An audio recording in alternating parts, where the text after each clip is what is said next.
great scientist and a great science communicator, and he will be chaired today by Samira Ahmed. Please welcome them both to the stage for you now.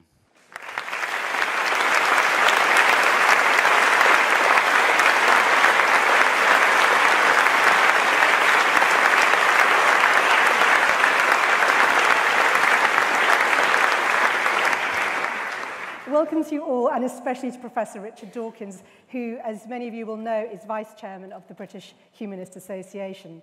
Now retired from Oxford University, so an emeritus professor, he was its Professor for Public Understanding of Science for 13 years till 2008, and his work as an evolutionary biologist here has engaged a global and, crucially, a general public with such best-selling books as The Selfish Gene and The Blind Watchmaker. As the man who popularized the concept of the meme, his often controversial interactions on social media, notably Twitter, and the memes that have resulted from some of his pronouncements have been interesting to watch too, and I'm sure we'll talk about them a bit. His book, The God Delusion, has sold more than 2 million copies and been translated into 31 languages, and it has been a prominent part of his campaigning. It's been directly linked to a significant rise in the number of self-declared atheists in the United States, where the Richard Dawkins Foundation campaigns particularly actively against religion in public life and in politics. And Professor Dawkins' book, The Magic of Reality, aimed at children, is part of his focused campaigning against religious schooling, which he regards as child abuse. And Professor Dawkins' public debates with religious leaders, such as the former Chief Rabbi of England and Wales, about the existence of God, illustrate his commitment to promoting atheism and taking on those debates publicly. So I'll be interviewing Professor Dawkins first, and then we will have plenty of time for questions. And I've just got to load my questions, sorry. Here we go. You took on campaigning against religion about the age when many people start planning on just retiring and kind of making peace with those issues. So why did you get active in the last 10 years? It's been a lifelong, it's been a lifelong thing. I mean, I wouldn't say that I started recently. The God Delusion is a relatively recent book, but really all my books are implicitly atheistic. The God Delusion is rather more explicitly atheistic. Why on earth would you stop just when you reach retirement age? And it seems to me to be every bit as important now as it ever was. And I want to go on to the end, which I trust will be a long time hence. Well, you're Vice Chairman of the British Humanist Association. Do you think there is an important distinction between atheism and humanism? Well, I suppose atheism is an intellectual position about whether or not there exists a supreme being, a supreme creator. There's some dispute about whether atheists say there positively is no supreme being, or whether atheists say there is no positive evidence for one, and therefore we're going to live our lives as though there is none. And you haven't asked me about that distinction, so I won't make a big thing of it. I mean, Darwin called himself an agnostic after Huxley, and other people who call themselves atheists, meaning pretty much the same thing as Darwin meant by agnostic. But a humanist, I take to be an atheist plus some kind of moral position, some kind of ethical position, some kind of perhaps political position. So we are not only atheists. If we're humanists, we are atheists who take a moral stand based upon rationality, based upon rational moral philosophy, on rational ethics. So we take our atheism further and bring it into the political and the social arena. And I think it is a very important distinction. And I wonder if, particularly if one looks at America, atheism has always been a dirty word there, and it's been associated very much historically through the Cold War with communism. Do you think atheism will always be a dirty word there anyway? It's a curious thing. You're right that in America it is a dirty word, and many people have, as you say, traced that back to McCarthyism and the association of atheism with communism. And there was a time in American circles when atheism and communism more or less went together as a single word, rather like strident atheism does today, as though it was all one word. So atheism still is a dirty word in America, and various people in America have sought to use just another word for exactly the same thing, like non-theist or bright or something like that. And I vacillate. It's a political decision, really, what's the best thing to call ourselves. I think I'm kind of veering towards saying, let's grasp the nettle, let's go on calling ourselves atheists and make people understand what it means, that it's actually rather a benign thing. There's nothing sinister, nothing aggressive about being an atheist. But there are many Americans who feel that the more softly approach is more politically expedient, and therefore use a word like non-theist or secularist or bright or something like that. And you can see why that's the heart of the discussion now, in a way, isn't it? That it's one thing feeling that you're right, it's another thing actually winning over hearts and minds. That's right. I mean, the polls in America suggest that if you define atheist in a sort of more neutral way, as secularist, non-believer, sometimes they're called the nuns, then you find about 20% of Americans fall into that category. But if you define it as if you use the word atheist, then it drops to about 2%. So just simply changing a word for exactly the same thing. Julia Sweeney, I've often told this story, but it's very, very funny. Julia Sweeney, the American comedian who did this wonderful one-woman show called, I think, was it Letting Go of God, something like that, describing her own escape from Roman Catholicism. And it's a very, very amusing, very witty one-woman show. And towards the end of it, she describes her mother's reaction when her mother read in the paper that she was an atheist, and her mother said this, said, "Well, I don't mind you not believing in God, but an atheist?"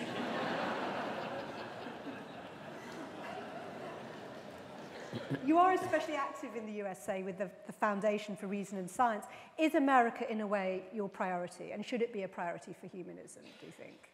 Well, there's a lot to be said for making it a priority. It is an extraordinary anomaly, that what you've just raised, that atheism is a dirty word in America. Theism is big business in America in a way that it isn't here. And that's an interesting point in its own right. We've recently had in George Bush a president who avowedly talked to God and let God tell him what to do, including invading Iraq. We have a country in which there's constant, in effect, cultural warfare over religion, where I'm told by my American friends that when you move to a new town in America and you go to a party, absolutely the first question you're asked is, what church do you go to? You can't imagine that happening here. So there is a difference. There is a sense in which perhaps our efforts need to be concentrated in America rather than Britain. But actually on the world stage, it seems to me that our efforts need to be concentrated in the Middle East, in places where religion is more than just a sort of cultural battle, but actually is a physical, violent battle where people are actually being killed because of futile and footling distinctions between one religion and another. I mean, do you have a view on what sort of action one can take? We've heard from some very brave campaigners in some of these countries, but when you look at the scale of it and you look at how entrenched religious establishments are in running countries, reasonably, what are the first steps towards that? It's a very difficult thing. If you're talking about the Islamic world well, now. Yes, particularly countries, I mean, like Saudi Arabia, which are allies of Britain. I mean, so much of the Middle East. Even if you didn't have the current crisis with ISIS, and I wonder what your view is, someone with a position of such authority in the world of humanism, about how people, some of the people in this room, could think about trying to help bring about change. I derive some comfort from talking to people in this room who come from this area, who tell me, and I hear it again and again, that the number of people who are dissenting from the predominant religion of that region is much greater than any of us on the whole realize. And that there is an underground movement, there is an undercurrent going on, and it could be one of those cases where there might be a critical mass, where enough of such people come out that it ceases to be dangerous to do well, so. Tell me about coming out, because this is a big part of your campaigning, but it doesn't feel like it's practical in so many of these countries yet, when you look at the level of authoritarian crackdown on any form of dissent. That's right, and that's why I use the phrase critical mass, because there does come a point when enough people dissent from the ruling majority that the ruling majority no longer exercises the power that it at present does. If everybody believes that they're the only one who is an unbeliever, then they're afraid to mention it. But if there were some way in which they could secretly know that there are lots and lots of other people. I mean, I get this in a small way when I going back to the United States now. When I go on a lecture tour, I tend to concentrate wherever possible on the so-called Bible Belt. I tend to go to the Deep South, and what I find there is that, contrary to what many people expect, I get my most enthusiastic receptions in the Bible Belt. And just a second thought immediately tells you why. The sort of people who come to my lectures and the lectures of people like Christopher Hitchens are beleaguered. They feel threatened by the society in which they live. And so when somebody like me goes there, I will fill a hall with 2,000, 3,000 people. And the point is, for me, is not what I can tell them. The point for me is that they see each other in a great big hall, and they realize, I'm not alone after all. I thought I was. So I see myself as a lightning rod to bring people together and recognize their existence. And I'm hoping that, I mean, of course, in America, they're not actually physically endangering themselves by doing so.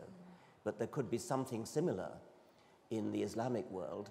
Perhaps the internet could be a major force for informing and then empowering people, because it's relatively hard for an authoritarian government to police the internet. I mean, they try, and to some extent they succeed. But I think that it's going to get harder and harder to do that, and so it's possible that the internet may be one of our biggest weapons. Okay, I'll talk about the internet more later. I want to talk a bit about education.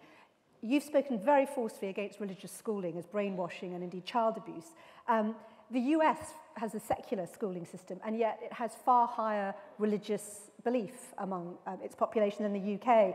And I know that the UK is its own little area, but the UK has faith schools, and I wonder, is actually the principle of a secular schooling system necessarily a solution? I mean, is America's education system better?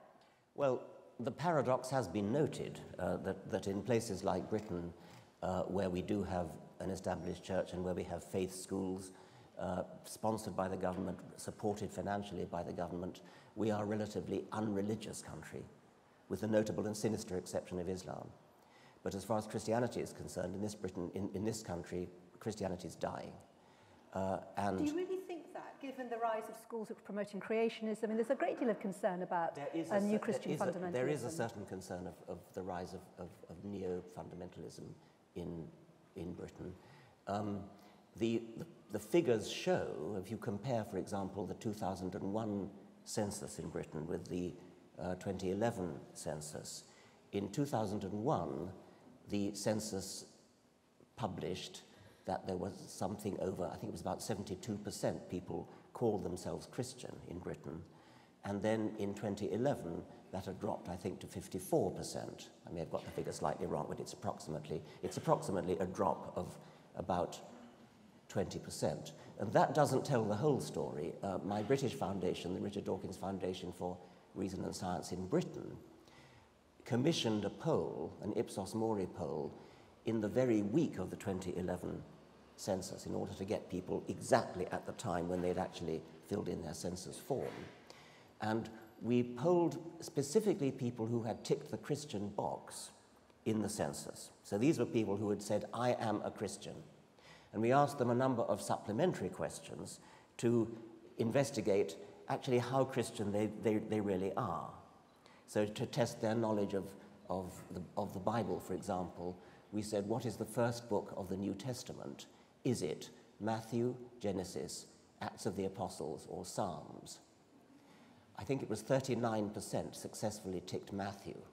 Now, these are people who advertise themselves in the census as being Christian. And it's not that they had to reach into their memory to pull out the word Matthew. They were given a four-way choice of Matthew, Acts, Genesis, and Psalms. Is that still a fair argument to bring up? I mean, I take your point about whether people are practicing, but in a way it's interesting that you choose to use that question now. I've only got to question one. Yeah, but I'm sure you'd find lots of... But that's the interesting thing about belief. It isn't always about knowing all the details of documents, is it? It's That's about why we need to go on to question 2. Which is? Go on. Well, I forget exactly the order of the questions, but they were things like, do you believe Jesus is your Lord and Saviour? Do you go to church? Do you govern your life by Christian morality? That kind of thing. We asked them, after the figure dropped dramatically from 54% who said they were Christian to something derisorily small, to the answer to the question, do you believe Jesus is your Lord and Saviour? Do you believe Jesus was born of a virgin? Do you believe Jesus rose on the 3rd day? I mean, the figures dropped, I forget exactly what to, but not quite to single figures, but almost to single figures when we asked them those questions. So then we asked, why then did you tick the Christian box? And the most popular answer to that was, oh, well, because I like to think of myself as a good person. That, ladies and gentlemen, is what we're up against. Well, people think that the word Christian means good person. It actually sometimes is used. You say, somebody who's just done you a good turn, oh, thank you, you're a Christian.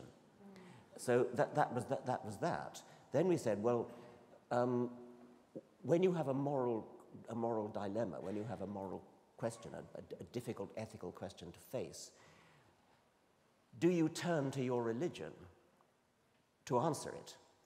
And I think it was only 10% of the people who ticked the Christian box who said, yes, we turn to our religion.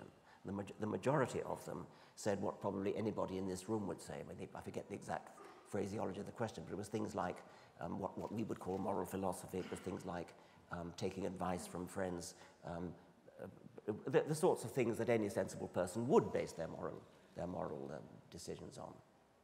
So I think the outlook in Britain from the point of view of the death of Christianity is optimistic. I think it's on the way out.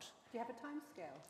No, I mean, I don't do that. Just wondered. I don't do time scales. But what about Islam? You used the word sinister. Well, that's a much more difficult problem, and I mean, I sometimes, dare I say this, I sometimes flirt with the point of view that Ayaan Hirsi Ali has put out, that we actually need Christianity as a bulwark against, well, do you know the Hilaire Belloc verse? Always keep a hold of nurse for fear of finding something worse.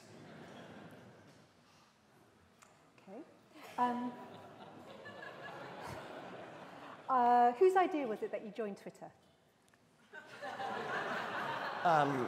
Well, the people who run my foundation had been tweeting on my behalf for quite a long time, and they built up the number of followers. God knows what the followers means, but they built it up to about 300,000 and persuaded me that this was a significant number. I mean, it compares favorably with the circulation of some of our great newspapers in this country, for example, and that it might be a good idea if I started tweeting myself. So I took that up about 2 years ago. And you are very enthusiastic on it. I mean, well, I think it's a very, I mean, as a student of memetics, I think it's a very interesting medium. The discipline of reducing what you have to say to 140 characters is difficult. It's almost an art form, and I find it an interesting challenge.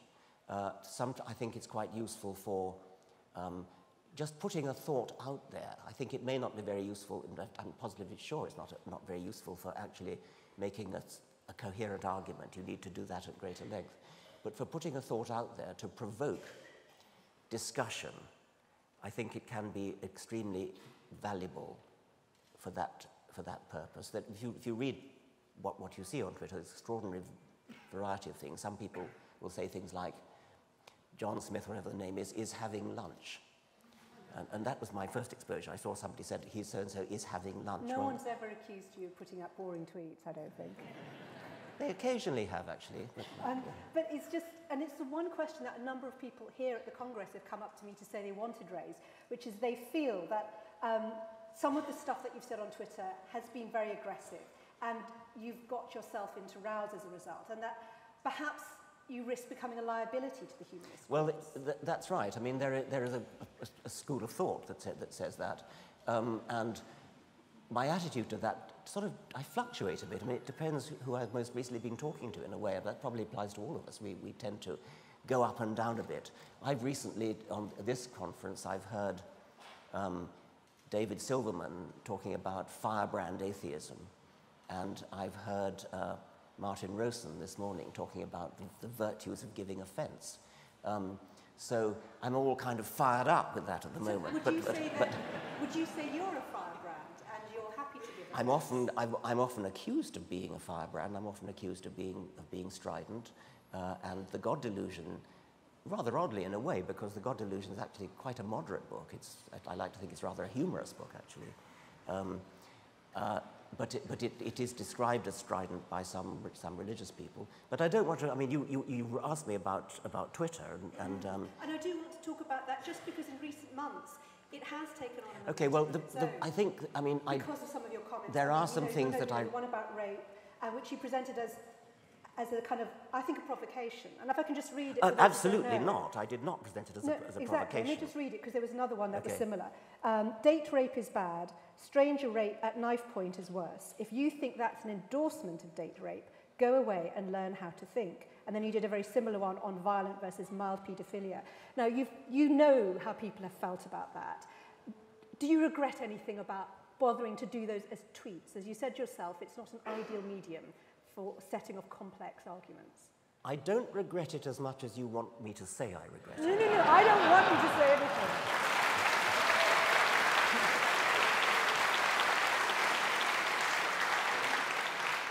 There are a whole lot of things going on. I'm actually slightly sorry you raised this, because I'm not sure that an audience of 1,000 humanists is that interested in this rather petty matter. But I will answer it. It's the idea of that you put these ideas out there, they cause a huge reaction, and you've seen what's happened, and your thoughts now about this whole thing. Let's take the first one. Date rape is bad. Violent rape at knife point is worse. Now, the general point I was trying to make was a logical one, which was that to say that something X is bad and Y is worse should not ever be taken as an endorsement of the one that's not so bad. So if X is bad, Y is worse. You would be amazed at the number of people who take that to be an endorsement of X, to say X is okay, you can do X. Now that is logically absurd, and it's pernicious. Now the next point is, why did you use rape rather than, somebody said, why didn't you say slapping somebody around the face is bad, breaking their nose is worse? I could have said that. It would have been completely pointless, because it's totally obvious.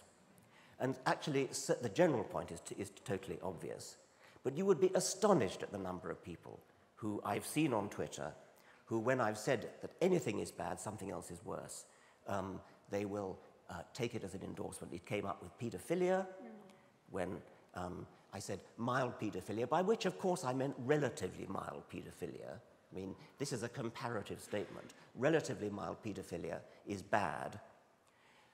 Violent buggery is worse. Now, can anybody see? I mean, I myself, as probably many people in this room, have been the victim of mild paedophilia. Well, basically, you were abused at school. A teacher at school sat me on his lap, put his hand inside my trousers, and fiddled for about half a minute. Now, I said that that is not as bad as being violently assaulted, raped, perhaps something that would scar you for life. It's not as bad as this 15 seconds or 30 seconds, whatever it was, that I endured. Not as bad as somebody who gets raped by their father, say, every week for 5 years. Now, that is truly traumatic. That is a horrible, horrible, hideous thing to happen. And yet I was being accused of downplaying, denigrating the horror of paedophilia by saying that when a man put his hand inside my trousers for half a minute, that wasn't the worst thing that ever happened to me. Of course it wasn't the worst thing that ever happened to me. But when somebody is raped every week by his father or by his uncle or by his grandfather or by somebody like that, that very probably is the worst thing that ever happened to them.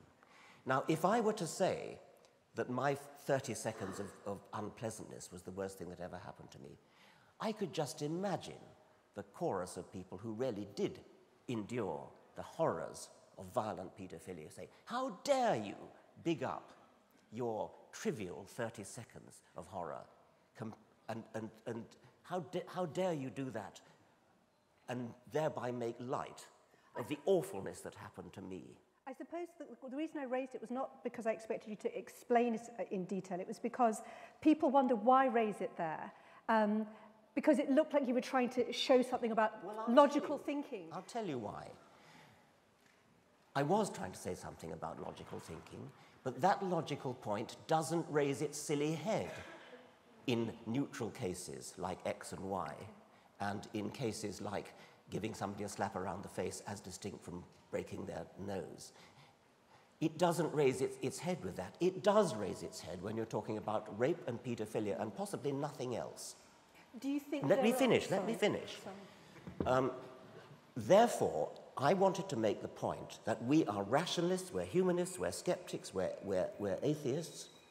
Why have we allowed these two topics of rape and paedophilia to deprive us of our normal logical reasoning? And we suddenly, oh no, we don't talk about that, that's too sensitive.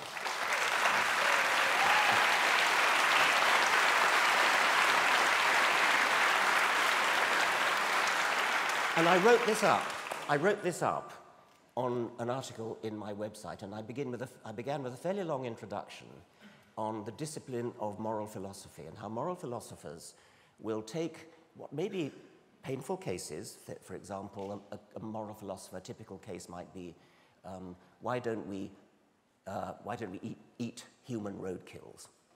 Typical moral philosophic dilemma.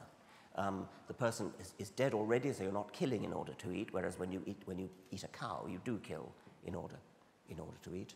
And you can, since you're doing philosophy, you're allowed to make the thought experiment as far-fetched as you like, and so you can say, this roadkill is unknown, he has no family, nobody to grieve for him, it's perfectly good meat, why not eat him? Well, I don't think you should, but it's the kind of thing that moral philosophers do. Moral philosophers talk about a dilemma such as there are two miners trapped underground, and it would cost $1 million to rescue them. And that $1 million could be spent on feeding goodness knows how many starving people. Do we spend the $1 million on rescuing the two miners, or do we instead leave the two miners to die and go and save thousands of lives? Again, I think we should rescue the miners, but it is a question that moral philosophers ask. Moral philosophers don't say, oh, you mustn't talk about that, it's too sensitive. And you still feel that way? There are no no-go areas for you still, despite the experience you've had on Twitter? I think that's right. I mean, insofar as there is a no-go area, it would be because I've learned that there are enough people on Twitter who will react in an emotional way to something which is supposed to be, which is attempting to be a purely rational discussion. If we're not rational in this room, what the hell are we? Okay.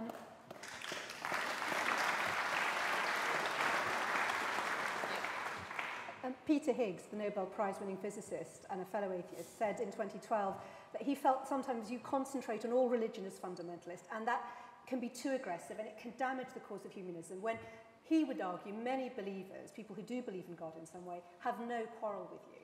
Do you think he has a point? Yes, I mean, I think he's a great man, he's a great physicist. I've never actually met him, but I've enormous admiration for him. I think that there is a reasonable case to be made, and I think it's a largely political point, that if we are too aggressive as atheists, we turn off some of the people who might otherwise join us. And this is particularly true in the issue which is big in the United States and is maybe becoming big here soon, the question of creationism and evolution education. And I've been taken to task by Eugenie Scott, who's an absolutely admirable woman who runs the, I forget what they call it, the sort of think tank in California that fights valiantly for evolution against creationism. And she's just, I think, retired from that position now, but she was constantly berating me for turning off the very people we ought to be recruiting as allies which is moderate religious people, moderate Christians and moderate Jews and so on, who... Moderate Muslims?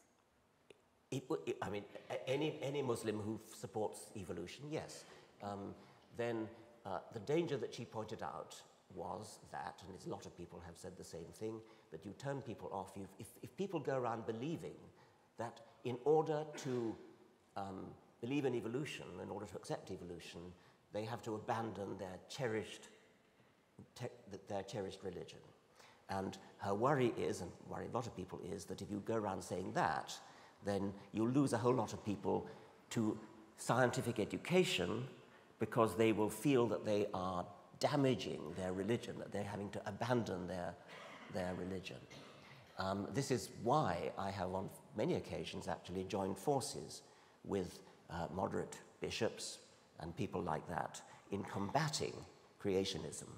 Is that something you're trying to do more of now? Well, I will. If there's any bishop here and wants to join with me, I'm very happy to do it. I've done it before. One example was the recent Bishop of Oxford, Richard Harries, who's a very good man and a good friend. We got together over that notorious school in Gateshead in the northeast, which was teaching young earth creationism. And the Bishop of Oxford and I got together. We rounded up, I think I rounded up 9 Fellows of the Royal Society, and Bishop Harries rounded up, I think, half a dozen bishops, both Anglican and Roman Catholic. And we signed a joint letter which we sent to Tony Blair, who ignored it. So that's the kind of thing that I'm extremely happy to do. But to go back to the point about people who fear to embrace evolution because they fear that that will be the death of their religion, I do have a slightly mischievous take on that, which is, if there are a lot of people in America who believe that, a lot of people in America who've been indoctrinated to believe that evolution is tantamount to atheism, we can prove that evolution is true. We've got the evidence. The evidence is absolutely cast iron. And therefore, if we persuade such people that evolution is true, maybe that will turn them into atheists. Okay.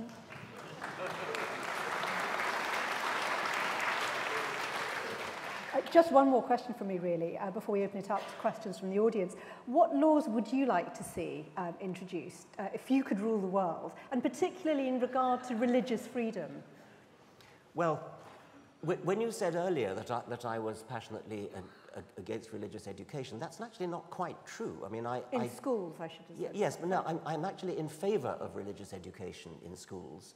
But that's very different from religious indoctrination. Right. So I think that it is, I mean, when we found that result, that only 39% of so-called Christians in the country can identify Matthew as the first book of the New Testament, I actually was rather shocked at that, because it seems to me to be it's part of our culture, it's part of any person's education in this country, that they should know something about the Bible. You cannot appreciate European history unless you understand about Christianity and the Crusades and battles between Protestants and Catholics and things like that. You can't appreciate English literature unless you can take your allusions to biblical references, because there's so much of the Bible in literature. I mean, the Bible vies with Shakespeare as a sort of origin of common phrases that we all use and don't realize where they come from.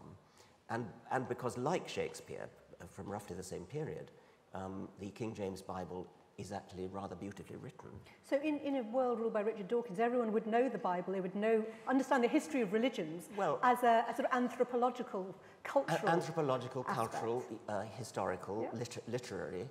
But that, of course, is poles apart from indoctrination, yeah. where a child is told, you're in a Catholic school, you are a Catholic child, you believe this nonsense here. I mean, that's what you'd like to change, presumably, an end to faith schools? I would like to abolish faith schools in the sense of schools that are run by particular churches, particular denominations, which indoctrinate children in a particular religion, which are remarkably effective. I mean, the reason why there's so much bloodshed and violence in the Middle East is precisely because young young children have been indoctrinated from the cradle upwards. And they've been sent to madrasas, they've been taught nonsense. And they've been told this is Holy Writ, they've been told that you've got to believe this. And people really do believe it. As Sam Harris said, the thing to understand when you're talking about people like suicide bombers, these people really believe what they say they believe. And the reason they really believe what they say they believe is that they were told it as children at a vulnerable age. And the evidence that they do really believe it seems to me undeniable. The other big thing I have about children, and I've become almost a bore about this, is labeling of children. It's another aspect of the same thing, but indoctrination goes with the tying a label around a child and saying this is a Catholic child, this is a Protestant child, this is a Muslim child. And what really pisses me off about this is that it isn't only done by the religious. We all do it. It's part of our culture to label a child. We see in the newspapers in Northern Ireland Catholic children on their way to school being stoned by Protestants, or Protestant children on their way to school being stoned. The newspapers, which are not run by religion, it's not religious propaganda, it's simply accepted that there is such a thing as a Catholic child. No, there isn't. There's a child of Catholic parents. Don't ever talk about a Catholic child, a Protestant child, a Muslim child.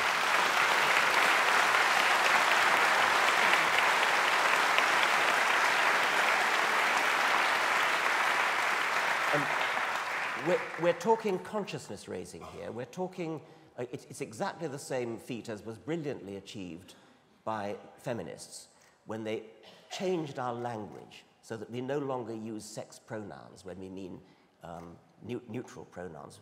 We no longer use a phrase like one man, one vote. There's no law against talking about one man, one vote, but we've all had our consciousness raised. We don't do it anymore. If you hear somebody talking about one man, one vote, you flinch, you wince.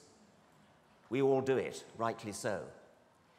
We need to get people to wince and flinch whenever they hear talk of a Catholic child, a Muslim child, a Protestant child, and so on. That's consciousness raising. And that, I think, is the single biggest thing I want to do, is raise consciousness. And one way to do it in the case of labeling children is to say, there is an existentialist child. There is a postmodernist child. We don't do that, and if anybody did it, we would be shocked. We don't even say, there's a humanist child, at least I hope we don't. We say, there's a child of Catholic parents. This child may be a child of postmodernist parents, certainly, or existentialist parents, but we don't even dream of saying, therefore, it's a postmodernist child, an existentialist child, a secular humanist child. Why do we do it? Why do we accept it with respect to Catholic child, Protestant child, etc.? We have to leave it there, but remarkable place to end. Richard Dawkins, I can't thank you enough for your time and your honesty, for your terrific questions. I think a big round of applause for our guests.